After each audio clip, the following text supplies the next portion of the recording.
নাইম, এই যে এটা কোথায় করতে পারো? না তো, কোথায়? জানো না, এটা তো স্বরূপগেট।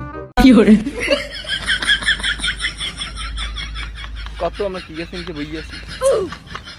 দেখতে তো মনে হয় গোলাপ ফুল গাছের নিচে। এ তুই কত কি আয় এটা দিবে কিছু চলে যাবে। যেমন আছে নায়ক নায়িকার এই ছবি টবি তোলে বাইরে লই গেছে, বাইরে লে ফটো যা। এ ভাই, এই জায়গা এ আমি দেখছি ওই যে অনেক বড় ব্লগাররা এই জায়গায় ছবি তোলে, এরপর ভিডিও করে। এই যে গানছো আমারে। আরে হয় বেটা, তোরে কি যেই কি জায়গায় আনি বেটা, তোরে আনি বাইনি আমি, তোরে আনছি কালে শাইনিং স্পটে বেটা। এই যাবে ইয়া নায়ক নায়িকারা শুটিং করে, ভিডিও করে।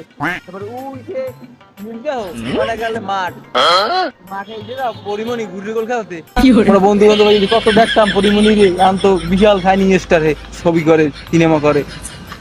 তুই তো হেইছে লইস, তোরে তোর বাইনি আমি। কি কও ভাই, এই জায়গা পরিমণি আইলে? আরে হে, আগে কবা না হেলে তুমি আরো আগে আইতাম। এই জায়গা ভাইয়া যদি গুড়ে গোল খেলে হে তো আমি জানি না, তুমি আরো আগে নিয়ে আইতে, এখন আনছো কা? তোমার মতো একটা ভাই থাকলে আর কিচ্ছু লাগে না ভাই, তুমি আমার কলজার ভাই।